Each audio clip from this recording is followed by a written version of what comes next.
Natália, realmente, obrigada, a sua energia é contagiante.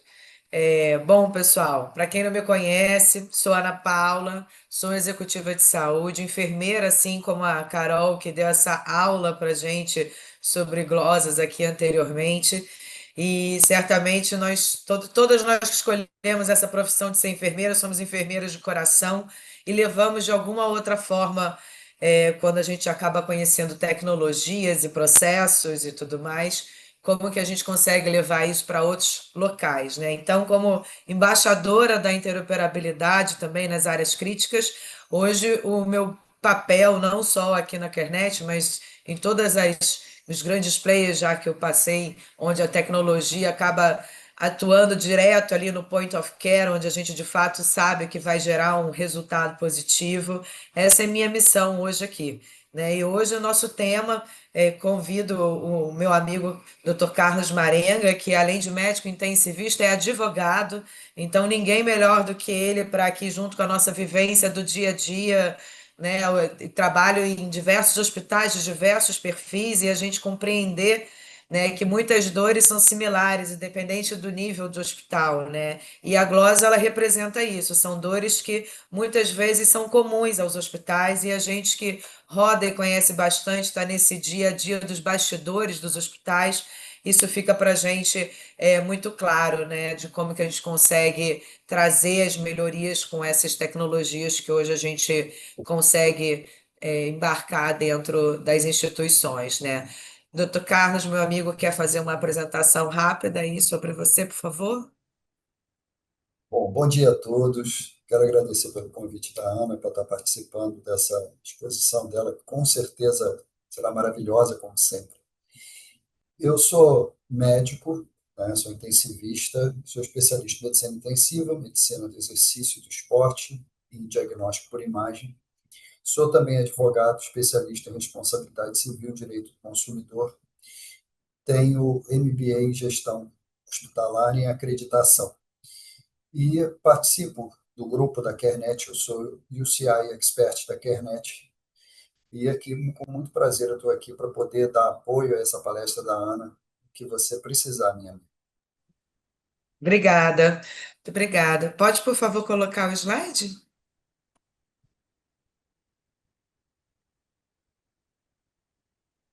Ah, perdão, é que eu não tô, não, eu acabo não vendo. A apresentação É, de vocês já está no ar.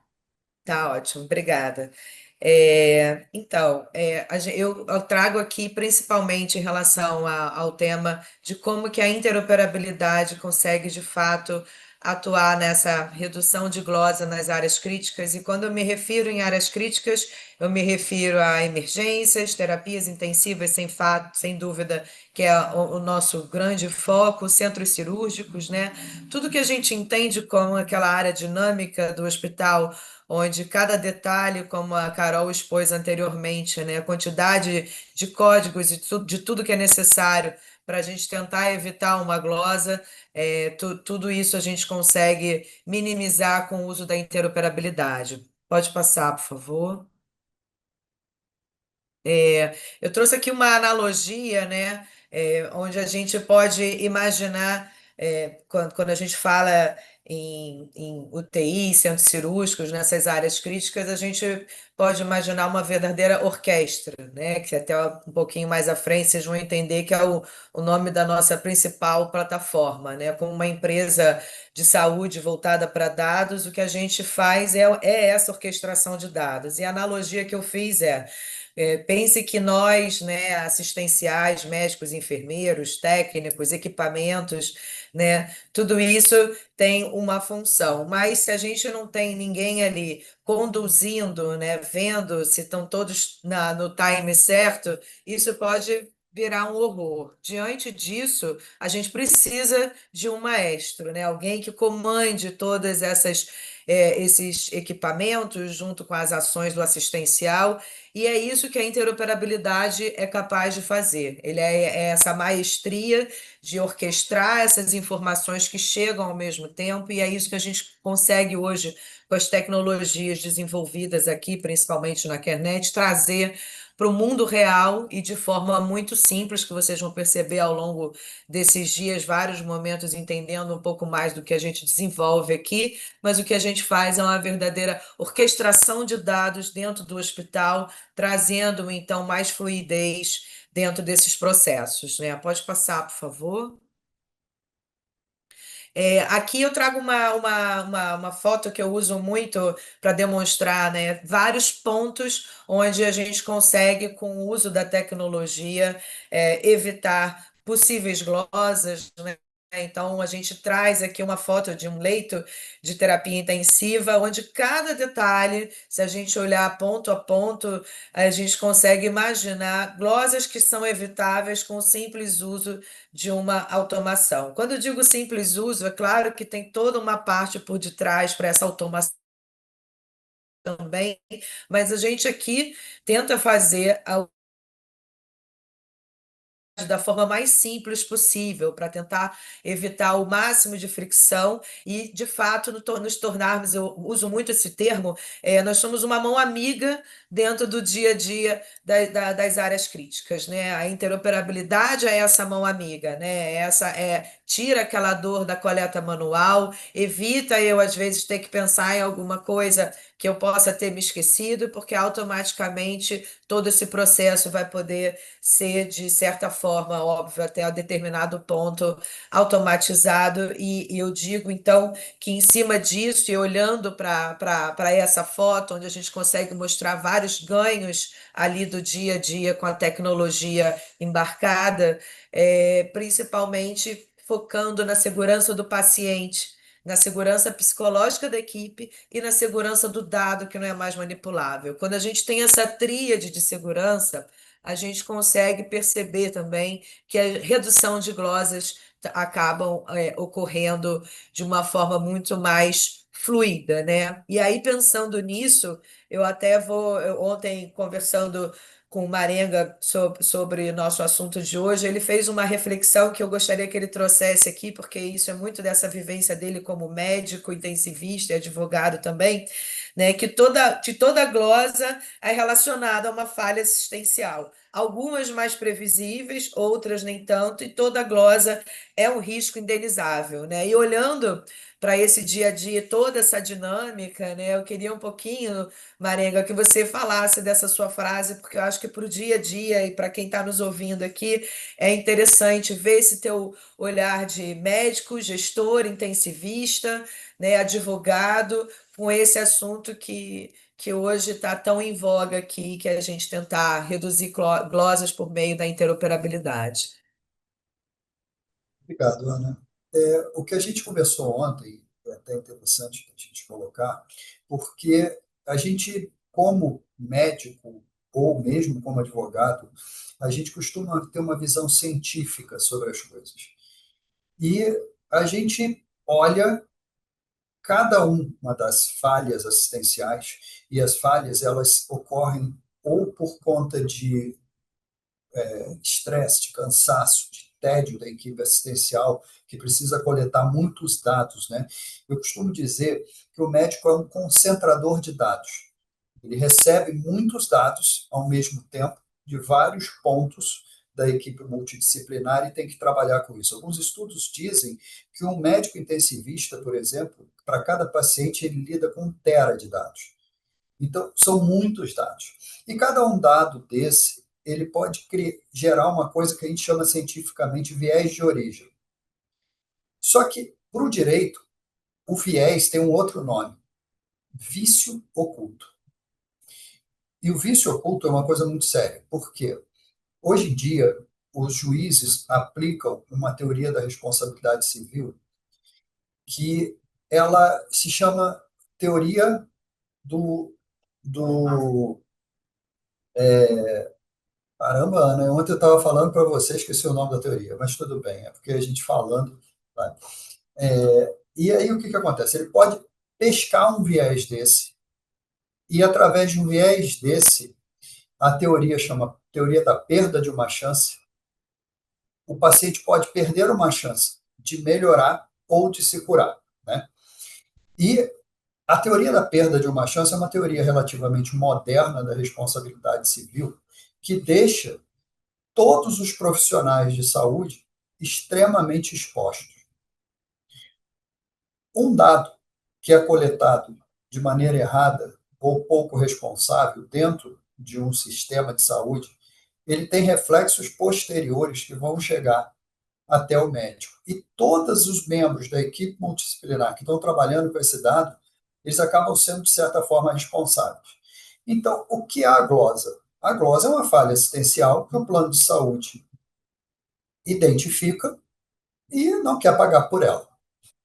Isso já é um problema. Só que quando você olha na esfera jurídica, cada glosa é um potencial dano por ser um viés, por ser um vício oculto. E uma outra coisa interessante, e aí já como advogado para dizer, todo vício oculto, ele somente se torna indenizável no momento que ele se torna aparente. Ou seja, se eu daqui a 10 anos eu descobrir um vício oculto, como ele era oculto, o prazo começa a correr a partir desse dia.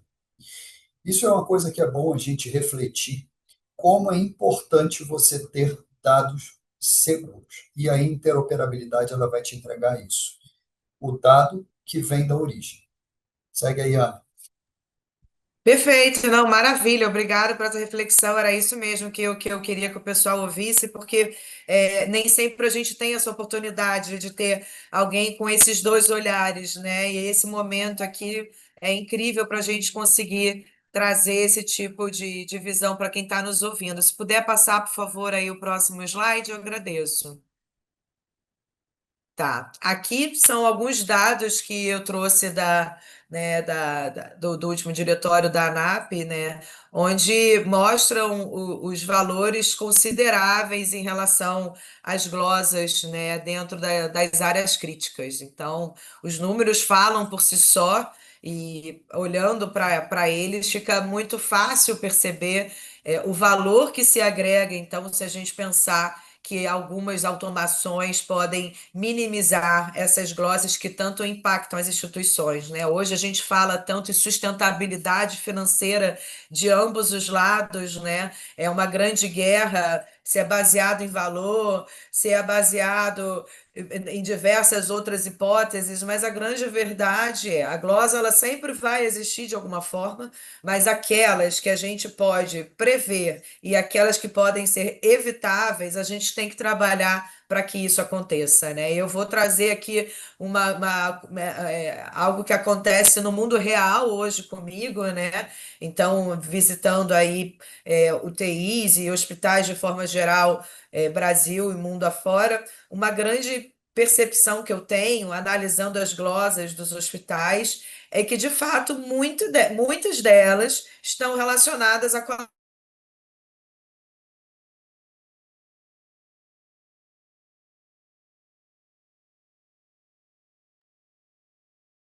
Acredito que a Ana travou aqui pra gente, então, doutor Maringa, se você quiser dar uma continuidade.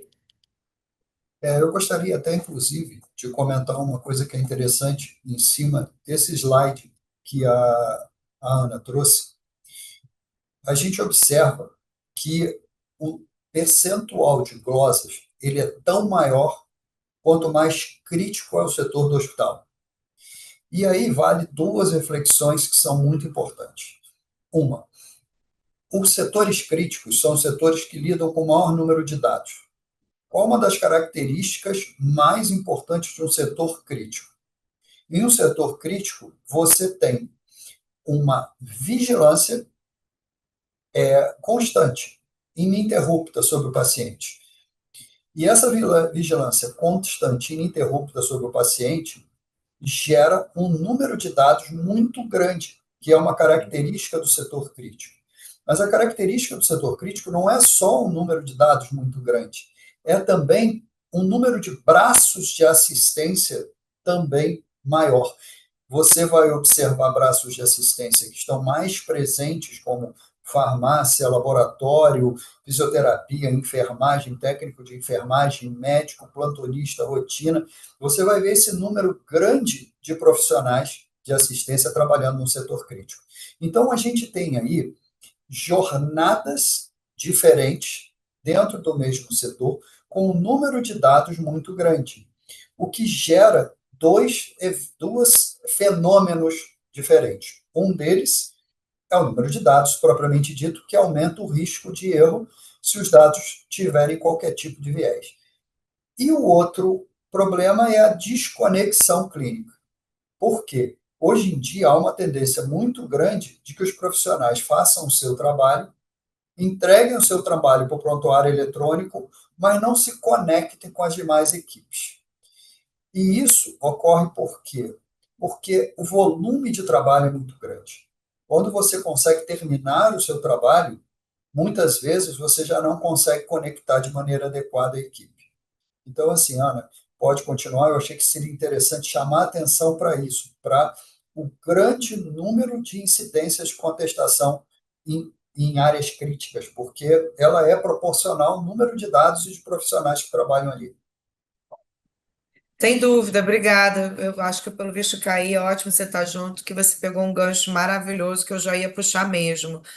Aproveitando, então, pode, por favor, pular para o próximo. Maravilha. Então, aqui talvez seja até uma reflexão que o próprio Marengo já fez junto comigo, mas esse momento de integração, né, que a gente bota da visão clínica junto com essa visão jurídica, né, ele tem essas duas perspectivas, né, a perspectiva da própria assistência, né, todos nós que estamos ali no dia a dia olhando para o paciente, né, e a perspectiva jurídica, que foi exatamente esse link aí que o Marenga fez agora, né, onde na perspectiva da assistência a gente entende que a interoperabilidade ela vai gerar diversos benefícios que, como eu falei, né, eu falo que é o benefício psicológico, né, a segurança psicológica da equipe, né, eu vou me preocupar menos em coletar dados e me preocupar mais em estar ao lado do paciente, né, eu sempre falo muito isso até por ser enfermeira mesmo, eu faço questão de estar à frente para trazer isso porque eu realmente tenho certeza que é o que acontece, que quando eu libero mais tempo para alguém que se especializou a cuidar do paciente, eu certamente vou estar ajudando essa pessoa a fazer aquilo que ela quer, que é estar ao lado do paciente, né? Ficar atrás da mesa é necessário em alguns momentos para analisar e tudo mais, mas para analisar, não para ficar coletando dados, coletando informações que poderiam já estar ali me ajudando numa melhor agilidade na análise, numa ação em cima do paciente para ter um melhor desfecho, né? E baseado em dados chegando fidedignos, chegando em tempo real, chegando para diversas equipes ao mesmo tempo, né? Essa perspectiva da interoperabilidade me dá uma visão para diversos players que estão envolvidos com o paciente ali, isso também é fantástico. Então, por isso que eu digo que a interoperabilidade, e sem querer ser piegas aqui, ela ajuda de fato a salvar vidas, né? E ajuda a salvar o bolso da instituição e da operadora. Então, eu digo que é um fluxo, né? Que de fato acaba pingando em todas as áreas de uma forma muito positiva, né? E sem dúvida, do lado jurídico, o Marenga já colocou muito bem, que é óbvio, a gente tendo uma documentação perfeita, onde pelo menos não vão haver dúvidas, não vai ter uma cirurgia que vai ser feita após a alta do paciente. Esse tipo de informação que é tão banal ao olhar, mas que passa, né, desapercebido e nessa rotina louca que é essa dinâmica das áreas críticas, principalmente, acontecer algo assim do tipo é muito mais comum. A grande conexão, né, que quando a tecnologia entra para ajudar no cuidado ali no point of care, como eu falei, ela sem dúvida ela também está entrando para esse lado da segurança legal, porque acaba tudo se integrando, né? E quando a gente pensa em glosa, isso é muito fácil da gente perceber como que os dois se conversam, né? Pode passar para a próxima, por favor. Então, talvez só para dar aqui uma visão, depois, se vocês quiserem, quem quiser, eu posso compartilhar da onde que eu retirei esses dados e tudo mais, mas aqui eu vou dar um olhar bem rápido dos benefícios da eficiência, que hoje tecnologias como a que nós temos aqui, desenvolvemos, estamos sempre desenvolvendo, como orquestra, que integra equipamentos de suporte à vida, a prontuários eletrônicos e a outros sistemas, né, como a própria a Nestec dentro do centro cirúrgico, mas olha os benefícios que a gente consegue num rápido olhar com uma automação, né? Redução do tempo da documentação,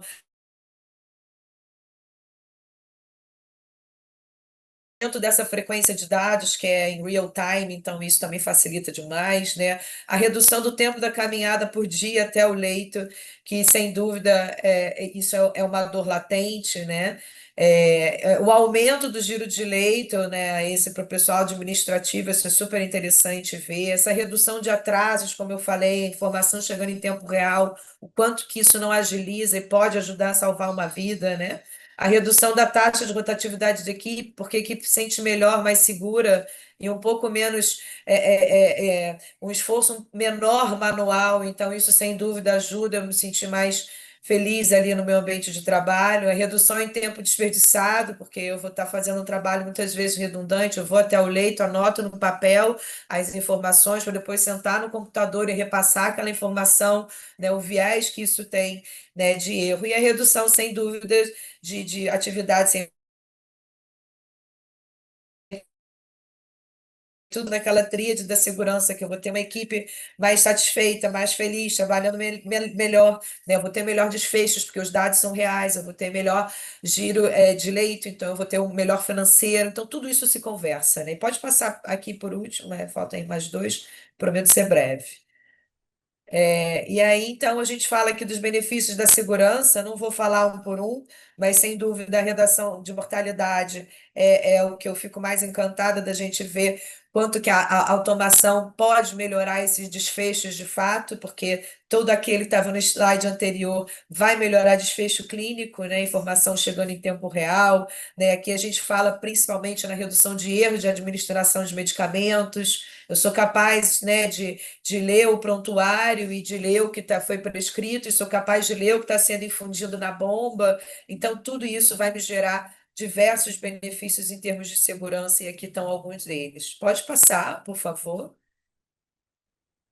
E aí a gente entra aqui para o ponto final, que é um olhar sobre a UTI do futuro, que é óbvio que eu posso compartilhar com quem quiser, não vou passar ponto a ponto, que eu sei que a gente está com um pouquinho aqui do tempo em cima da hora, mas aqui eu convido também você, Marenga, a falar um pouco, mas sem dúvida, as tecnologias que hoje aqui na Kernet a gente vem desenvolvendo, como eu já falei, a do Orquestra, e a gente agora vem com mais duas plataformas voltadas para coleta de dados para enfermagem, já vai vir com uma próxima, ano que vem, voltado para suporte à decisão clínica dentro da terapia intensiva. A gente entende que UTI, centro cirúrgico, emergência são os lugares que a gente mais precisa ter esse olhar, porque além do risco maior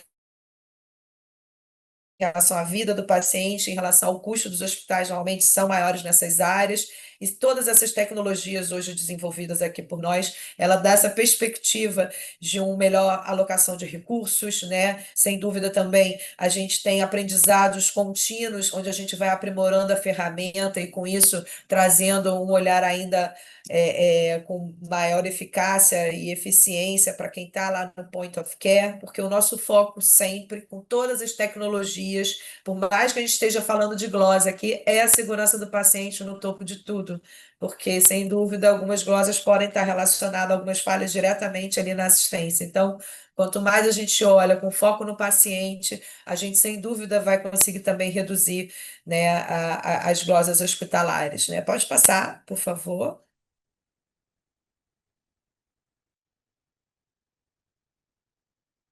Eu não estou vendo se eu estou. O Estão me ouvindo? slide da interoperabilidade Ah, tá perdão. ótimo. Ah, tá. É porque para mim deu uma travada aqui, perdeu. Então, aqui por último, só para finalizar, eu achei essa frase interessante para compartilhar com vocês e talvez pedir para o Marenga também dar uma palavra final, né? Interoperabilidade não é apenas uma tecnologia, né? Esse palavrão interoperabilidade que está tão na moda hoje, é sem dúvida a base de um cuidado mais seguro para nós que estamos ali à frente, para o paciente e mais sustentável para todo o ecossistema, né? E quando a gente fala que o Hospital do Futuro começa hoje, é a maior certeza que eu tenho, né? Que a gente consegue trazer para dentro dos hospitais algo que parece muito futurista para uma realidade simples, fácil de ser realizada, e é incrível a percepção de valor que a gente tem desde o corpo clínico até os gestores, do quanto que uma automação numa UTI, num centro cirúrgico, numa emergência, impacta de forma positiva toda a instituição.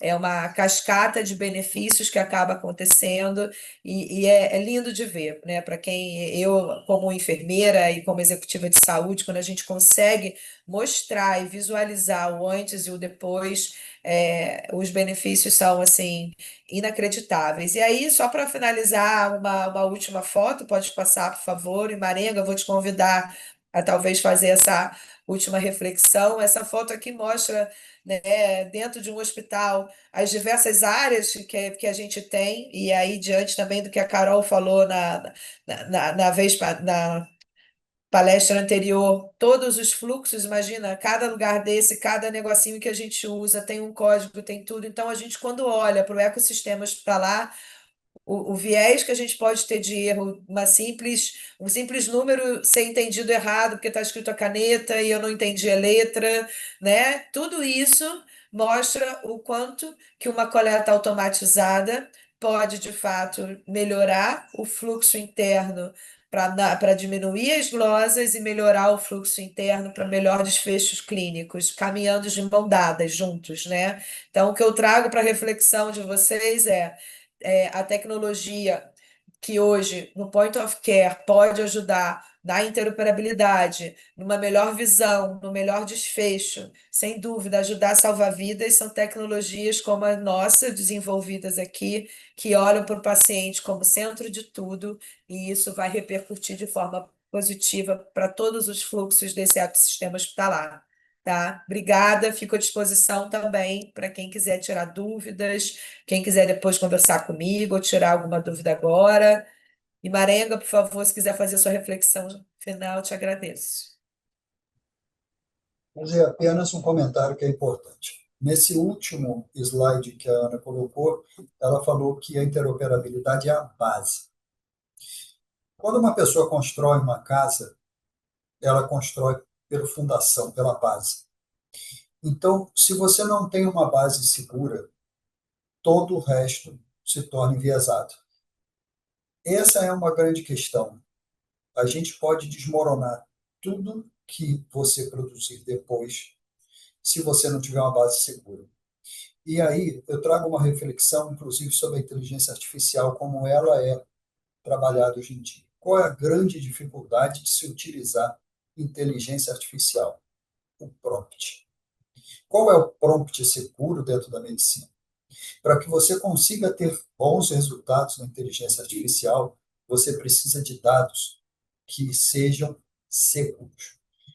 Isso é uma coisa muito interessante. Uma vez a gente entrou numa discussão sobre uma empresa, grande empresa, que fez um estudo enorme mostrando que a inteligência artificial acertava mais do que os médicos em cima de o quê?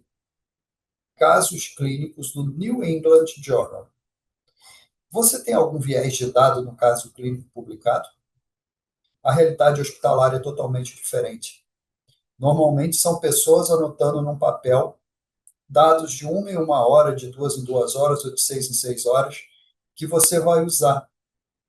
E você tem um telefone sem fio, onde podem ocorrer diversos erros humanos, justamente porque você colocou várias etapas entre o que a máquina fornece e o dado que você tem na mão.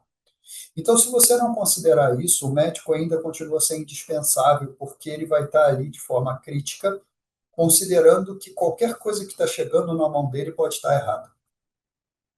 Então, o trabalho, muito do trabalho que a gente faz dentro de uma UTI é procurar erros. Eu te digo que já houve um fim de semana que eu consegui, de 10 pacientes, encontrar 4 erros de diagnóstico por imagem. E aí, como é que fica? Para que você consiga ter o raciocínio, você tem que estar sempre olhando criteriosamente para cada dado que chega na sua mão. Você sempre desconfia de cada dado que chega na sua mão. Então, quando você consegue trazer essa base segura, você diminui o peso do trabalho dos profissionais e consegue um resultado muito melhor. Excelente, excelente, obrigada. Palavras finais maravilhosas, é isso. Então, acho que é isso, Nath. Obrigada. Eu acho que realmente é trazer para o pessoal que está nos ouvindo que o quanto que a tecnologia pode gerar esse valor, desde as glosas até a assistência, né? Com essa visão da gente que vive aí o dia a dia dentro das instituições. Obrigada. Obrigada, mas não fujam ainda que a gente tem perguntas. Inclusive, tem uma pergunta que o João Guilherme fez para Carol e a gente não teve tempo de fazer. Então, João Guilherme, se você ainda quiser fazer a sua pergunta e aparecer ao vivo, porque é uma pergunta muito boa, comenta aqui embaixo no chat para a gente colocar ao vivo. Senão, eu faço a sua pergunta daqui a pouquinho também, mesmo sem você entrar aqui. Agora, outra pergunta para vocês, palestrantes, uma pergunta aqui que eu estive pensando, estive matutando durante a palestra da Caroline, e eu acho que vocês vão saber me responder. A Caroline trouxe a problemática da padronização de dados. Ela disse sobre a importância disso e a dificuldade disso para conseguir criar novos processos dentro do hospital, para conseguir homogeneizar esses processos e até mesmo alterar a cultura dentro do hospital, melhorando os padrões e melhorando e reduzindo as glosas, no caso, né? Ninguém quer melhorar a glosa, a gente quer reduzir. Pensando nisso, pensando nessa padronização, de que forma vocês veem a possibilidade dela, até para a gente construir bases mais sólidas para essas informações? Vocês vislumbram maneiras de padronização de dados? Bom, claro que sim. A gente, hoje em dia, se você pensar como funciona uma UTI, como funciona o hospital como um todo, funciona em cima de protocolos. Protocolos, para serem bem aplicados, eles precisam de dados muito bem colhidos. E quando a gente pensa nessa padronização de dados, a gente tem que padronizar também como esses dados, em que intervalo eles são coletados. Por que a gente determina um certo intervalo para a coleta de dados? A gente determina um certo intervalo para a coleta de dados porque humanamente é impossível uma pessoa ficar sentada na frente do monitor anotando a cada segundo as mudanças que estão ocorrendo ali. E aí, quando você pensa, por exemplo, se eu faço um relatório das 24 horas do meu paciente com um intervalo de 1 hora, e do meio do intervalo de 1 hora eu tenho um evento de disfunção orgânica que eu preciso intervir naquele momento, eu vou pegar, por exemplo, vou dar um exemplo, uma baixa de pressão arterial, eu percebo, entro com uma medicação, resolvo aquele problema da pressão arterial, uma pessoa que fez uma febre, eu entro com antitérmico e reduzo, mas se eu continuar recebendo essa informação de 1 em 1 hora, corre o risco de eu ter uma pressão normal antes e depois, ter uma temperatura corporal normal antes e depois. Como é que eu justifico a abertura de um protocolo se eu tenho dados intervalados e colhidos manualmente a cada tempo? Então, assim, só aí eu já tenho uma perplexidade de prontuário que pode gerar uma glosa, que pode gerar uma interpretação enviesada, que pode fazer com que uma informação se perca ao longo do tempo, porque o próximo médico pegar aquele relatório não vai encontrar aquela disfunção dentro do relatório das 24 horas. Então, quando você padroniza dados com interoperabilidade, você tem uma flexibilidade para trazer dados seguros num período seguro. E isso é muito importante para qualquer documentação que você tenha dentro do hospital. E aí você fala, poxa, documento é tão importante? O documento é importantíssimo, porque ele é a história do seu paciente. A gente consegue entender o que está acontecendo no nosso paciente a partir disso. Então, sim, sim, padronizar dados, trazer dados seguros no intervalo mais confiável é vital para que a gente consiga bons resultados. A palavra, Ana. Excelente, não, talvez só para complementar, né, quando a gente fala de padronização, dados seguros, não posso deixar de comentar em relação ao que a gente vê hoje com o que a gente chama de open health, né, que a gente pega, por exemplo, dentro disso que a gente está olhando, olha para os novos os fabricantes, todos os fabricantes hoje estão já fazendo seus equipamentos com Wi-Fi. Por que isso? Para facilitar o acesso a essa informação, exatamente para a gente conseguir ter essa padronização. Então, eu, como uma grande otimista, né, eu acho que toda embaixadora também é uma grande ativista, e eu me sinto assim.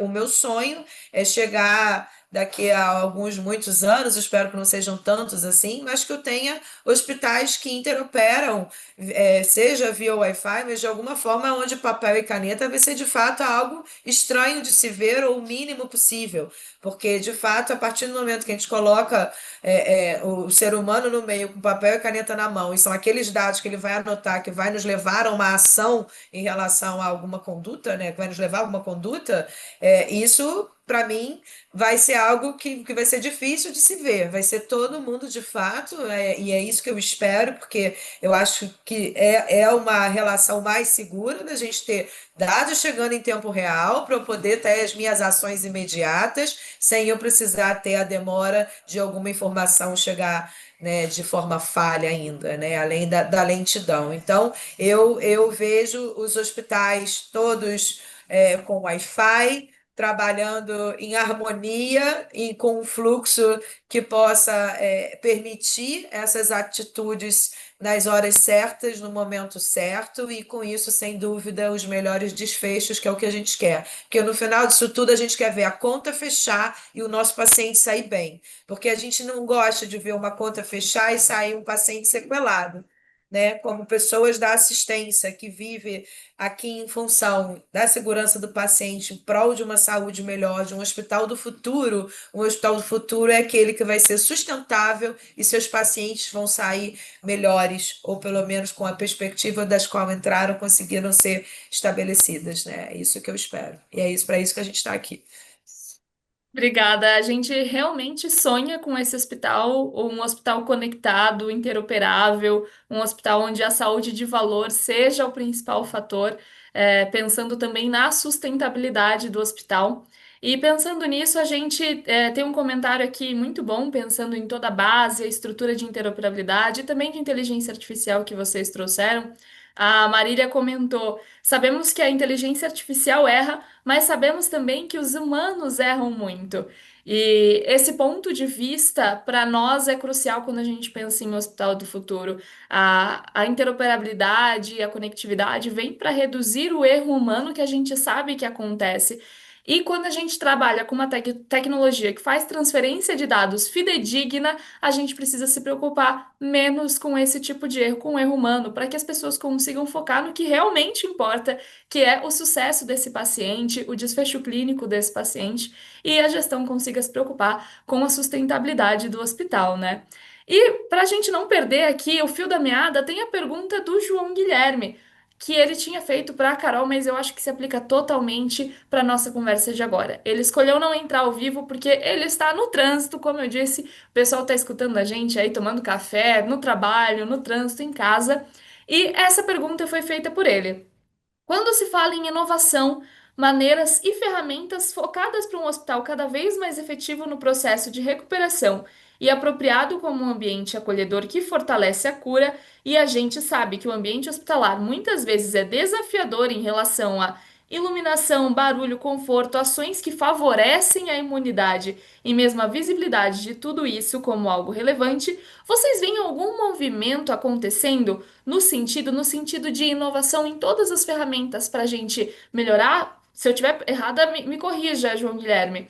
Melhorar o processo de recuperação desse paciente, olhando também para as tecnologias, né? Como que a gente melhora os desfechos clínicos, reduz as glosas, não só as administrativas, mas também melhora os desfechos utilizando as ferramentas que a gente tem hoje disponível, as ferramentas de interoperabilidade. Eu trouxe esse ponto de vista, né, de que com as ferramentas de interoperabilidade e conectividade a gente consegue cuidar mais do paciente, né, olhar mais para o paciente. Mas onde mais vocês acreditam que a tecnologia consegue abraçar e melhorar a saúde de valor e o desfecho clínico do paciente?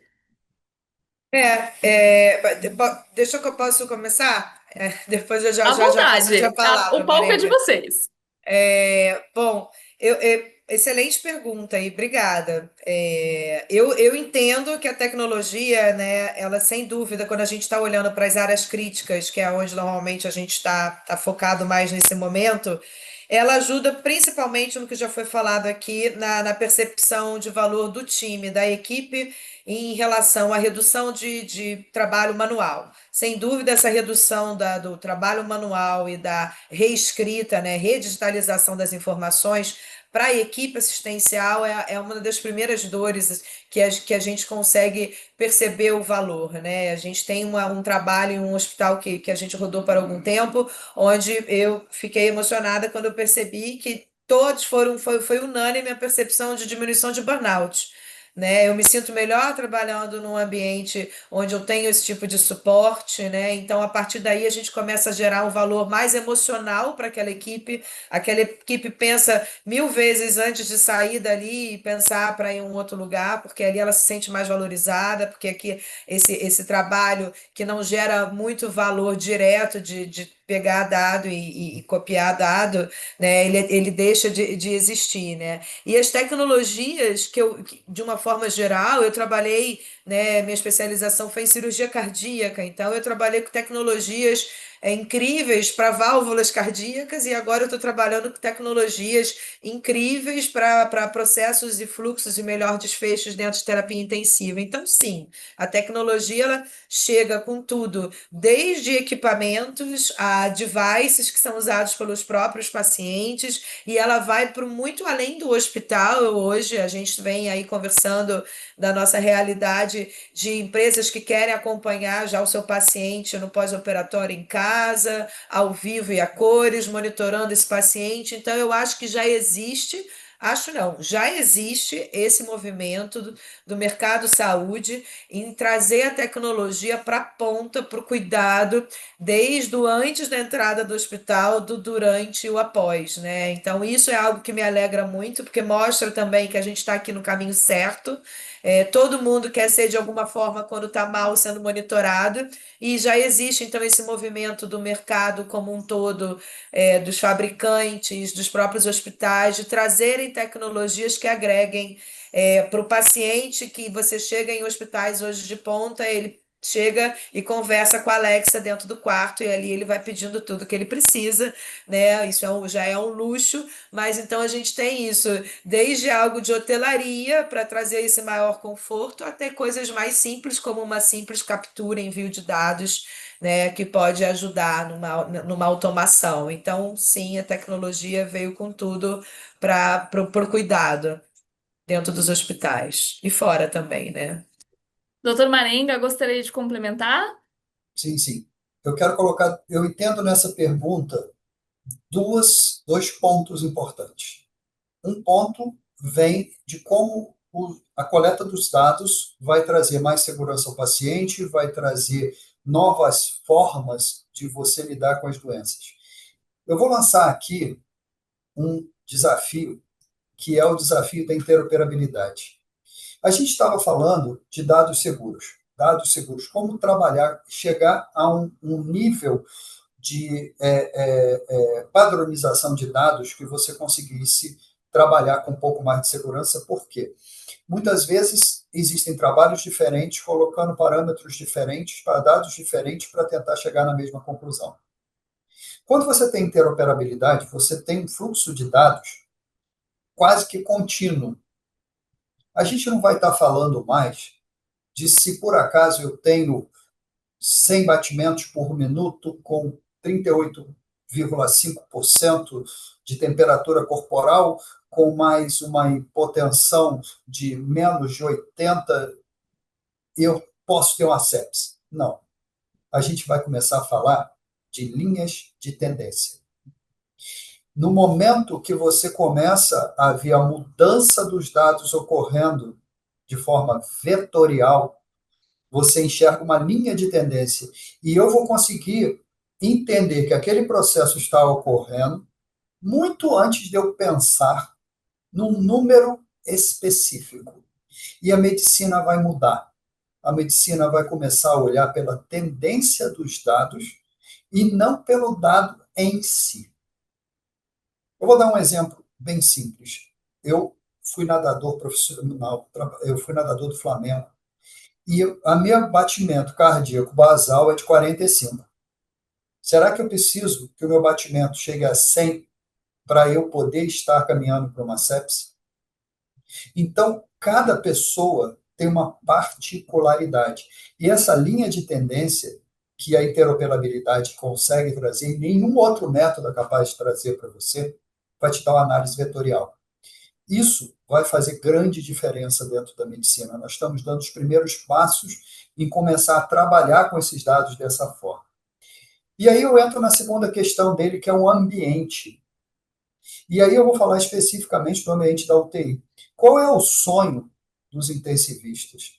Eu ter nichos separados para cada paciente, totalmente isolado um do outro, para que eu consiga controlar a infecção cruzada dentro do meu setor.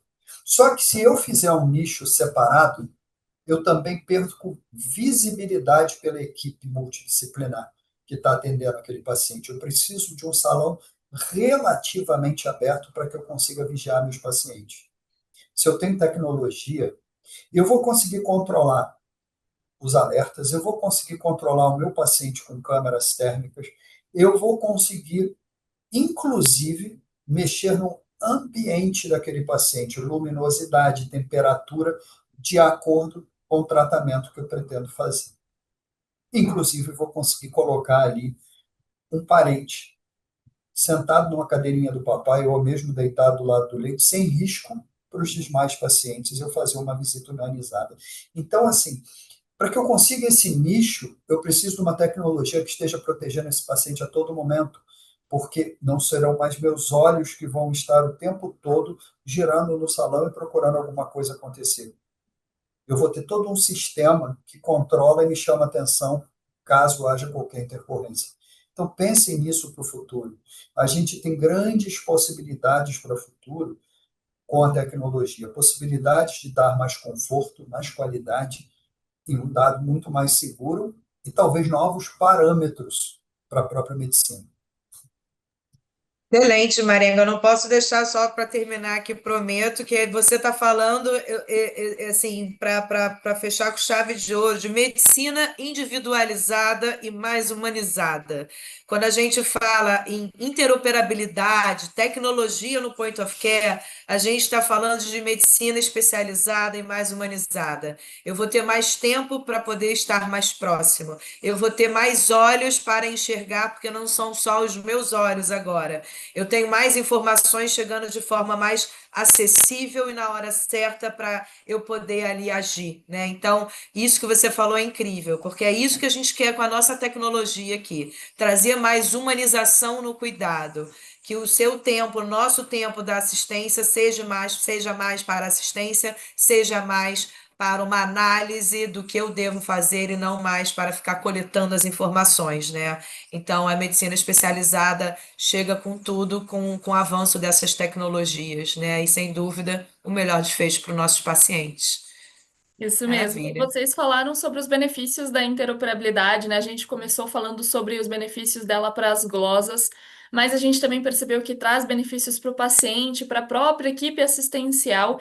E aí a gente recebeu uma pergunta muito importante, porque quando a gente pensa em interoperabilidade, a gente pensa em processos complexos, em modernização hospitalar, e geralmente a gente tem como referência grandes hospitais, hospitais com muito dinheiro. E a pergunta que a gente recebeu, ela vai exatamente na contramão disso, e eu sei que vocês têm uma boa resposta para esse caso.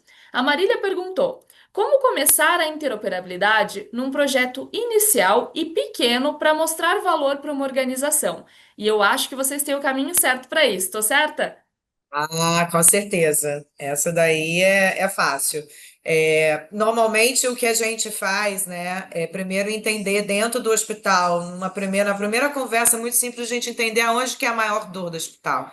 Normalmente o hospital ele pode ter uma dor maior dentro da UTI, porque acaba tendo muitas glosas lá, às vezes é dentro do centro cirúrgico. Então, essa percepção do hospital, da onde é a maior dele que ele gostaria de eliminar, é o primeiro passo. Ah, não, a minha dor hoje é dentro da terapia intensiva. O que que eu posso, primeiro passo para gerar valor aqui?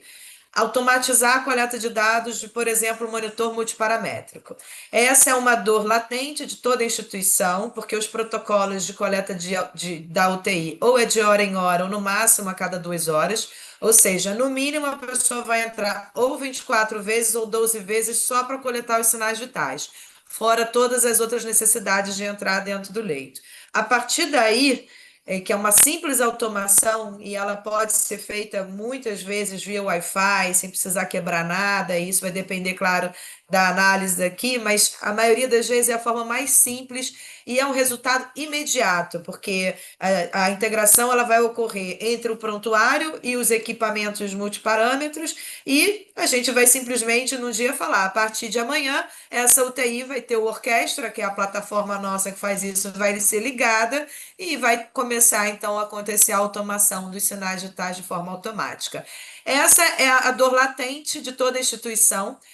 Eu, como estou aí à frente, posso dizer que é a primeira que os hospitais costumam fazer de fato, automatizar a coleta multiparâmetros para dentro do prontuário eletrônico, que é a dor do dia a dia que mais exige da equipe. E depois vai automatizando outros equipamentos, mas o monitor é o primeiro de todos. E dá para começar com poucos leitos, dá para começar pequenininho para fazer esse teste? Isso também é outra parte super interessante, né? Porque a tecnologia permite a gente trabalhar com escabilidade. Então, eu consigo começar com uma UTI de 2, 3 leitos e chegar a 100, 200, 300 leitos, né? Então, é possível, sim, é muito simples, né? Quanto menos leitos de UTI, ainda é mais fácil disso ser percebido, porque a automação acontece ainda de uma forma mais fácil, né? Então, sem dúvida, pode ser hospital e de qualquer perfil, tá? Eu tenho um grande orgulho de dizer que a gente trabalha com hospitais sem. Eu acho que só a Ana travou. Doutor Carlos, quer Só complementar? ela travou. O que que acontece? A SUS segurança do 100% paciente, filantrópicos a segurança. e cem Opa, por Ana cento voltou? maravilhosos e top podem. Ah, eu tinha caído, eu não reparei. Tinha! Você parou nos hospitais filantrópicos. Ah, sim, obrigada. É só para dizer que a gente tem todos os perfis de hospitais hoje, né? A gente trouxe a interoperabilidade de uma forma para agregar para tudo e para todos. Ela não é para ficar só nos hospitais top, ela é para ficar em todos os hospitais, porque essa interoperabilidade é feita para salvar vidas e salvar o financeiro. Então, todo mundo precisa. E o fato de estar em todos os perfis de hospitais traz para a gente uma clareza também sobre o valor disso, né? Quando a gente pensa em preço. Acredito que a Ana traria esse ponto, mas a gente tem uma ilusão de que a interoperabilidade é muito cara. Mas quando a gente pensa em valores de prontuário e de equipamentos, a interoperabilidade ela vem para evitar a substituição, muitas vezes desnecessária, né? De prontuários, de equipamentos, porque ela faz a conexão com diferentes marcas, diferentes modelos. Então, além de ser uma ferramenta, de relativo baixo custo, ela ainda evita novos custos, né? Doutor Marenga, o senhor ia falar. Quer complementar essa observação? Não, é interessante pelo seguinte: quando a gente pensa em segurança do paciente, que é o principal resultado da interoperabilidade, a gente que está acostumado em UTI, a gente percebe que a mudança de um pequeno processo, às vezes, faz uma diferença muito grande, centenas de milhares de reais. Então, É. quando você consegue estabelecer dados seguros, protocolos seguros, você consegue, com a interoperabilidade, primeiro, você ter uma necessidade de menor quantidade de RH dedicado a estabelecer processos. Diria que é o setor de fiscalização. Toda vez que a gente encontra alguma dificuldade em algum setor da UTI, você mobiliza diversos enfermeiros, fisioterapeutas, muitas vezes médicos, para poder estabilizar aquele processo e conseguir resultado. E eu vou te dizer, quando você faz isso, muitas vezes gera economia, mesmo com aumento significativo de gastos, principalmente com RH. O que a tecnologia te traz? Ela te traz essa possibilidade com gasto basicamente nenhum. você só estabiliza os setores e consegue resultados muito melhores. Uma economia, numa melhor gestão de medicamentos, que você vai conseguir com protocolos mais seguros, uma economia que você vai ter com uma segurança de prontuário. Você percebe que as comissões que existem dentro do hospital, que são dedicadas, elas são dedicadas justamente às falhas assistenciais, falhas operacionais. As comissões de prontuário, por exemplo, elas passam revisando prontuários para conseguir prontuários mais seguros, com uma quantidade de trabalho fenomenal. Você tem a comissão de revisão de óbito, que não faz nada mais, nada menos que ficar procurando as falhas assistenciais para tentar resolver o problema. Então, quando você consegue estabilizar essas questões, a economia para o hospital é muito grande. E não é só isso. Hoje, todo o processo de acreditação é baseado na segurança do paciente. Então, quando você traz tudo isso em tela, você observa qual a lucratividade que o hospital tem com esse investimento muito pequeno, que é o investimento em tecnologia de interoperabilidade. Qualquer pequeno hospital, qualquer hospital público, se o gestor tiver uma visão suficiente para entender isso, vai perceber o quanto está gastando dinheiro de forma inadequada, porque a tecnologia pode te trazer uma lucratividade muito maior com investimento muito menor. Isso eu estou falando em qualquer tamanho de hospital. A gente se empolgou um pouquinho, né? Se estendeu uma meia horinha, mas eu acho que o assunto estava muito bom. A gente teve ótimas perguntas. Então, eu deixo aqui como palavras finais a gente lembrar de que a interoperabilidade ela reduz glosas e melhora a assistência. A gente tem que ter isso em mente e que ela foi feita para todos os perfis de hospitais. E pensando nisso também, ela ajuda no cuidado, na saúde de valor. Ela foi feita para realmente melhorar toda a qualidade assistencial e sustentabilidade do hospital.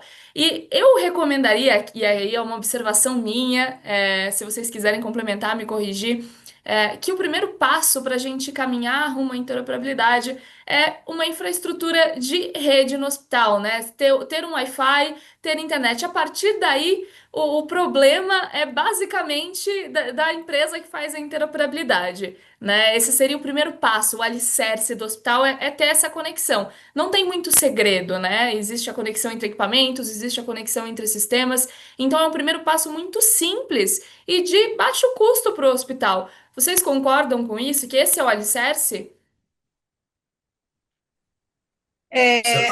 Sim, sem dúvida mas lembrando que a gente tem hospitais, por exemplo, como eu peguei o exemplo dos monitores, que já tem uma central e a gente poderia, a partir dali também, já fazer essa integração. Mas eu acredito que daqui para frente, a maioria das UTIs, que inclusive é integrando via Wi-Fi, né? Então, o Wi-Fi vai ser um ponto primordial. Mas ressalto para aqueles hospitais que querem começar integrando monitores com prontuário e que já possuem uma central, não vão precisar neste momento de uma Wi-Fi também. Por isso que é o legal da interoperabilidade que a gente aqui na Kernet consegue fazer. Nem sempre a gente precisa mexer muito na estrutura hospitalar para conseguir fazer as coisas acontecerem, né? Então, a melhor coisa que tem é marcar um bate-papo comigo e rapidamente eu consigo dizer para vocês, né, o que é possível da gente fazer gerando menos fricção,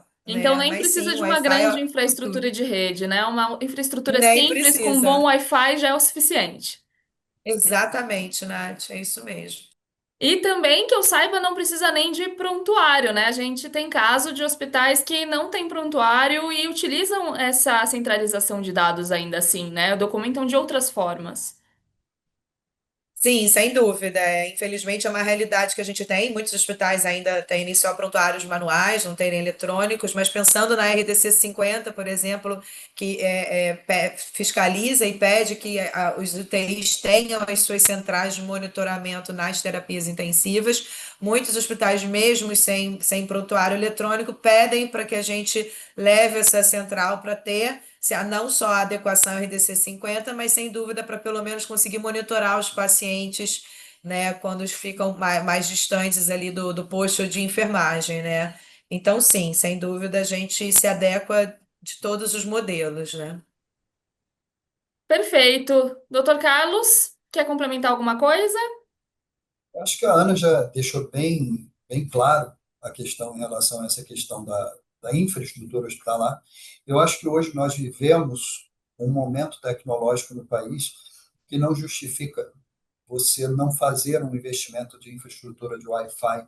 Não é algo Sim. tão caro. E para o hospital acaba sendo extremamente econômico, porque cabear um hospital inteiro sai muito mais caro do que você colocar uma rede de Wi-Fi segura. Então, assim, evita. Eu trabalhei em hospitais públicos que aproveitaram infraestrutura de fábricas abandonadas, de prédios que foram doados para o poder público. Isso é uma realidade brasileira muito comum. E para você trabalhar em cima dessa infraestrutura é muito difícil e o Wi-Fi ele passa a ser uma opção muito barata no final e muito segura hoje com a tecnologia que a gente tem à mão. Eu aconselharia que se trabalhasse em cima dessa possibilidade. Eu acho que seria muito mais adequado, até porque a tendência da tecnologia é que ela atinja cada vez mais funcionalidades dentro dos setores hospitalares. E lembrando que a gente vai trabalhar também enxergando a UTI com a transição segura entre setores dentro do hospital. Então, para você cabear todos os setores para que consigam compartilhar essas informações, fazer a transição segura do paciente de forma tecnológica, é muito importante. É muito importante. O paciente que chega numa cirurgia, que vai para uma cirurgia, que recebe uma alta para uma enfermaria, todas essas transições, se você tiver um Wi-Fi para que isso seja feito em tempo real de forma tecnológica, seria muito mais adequado.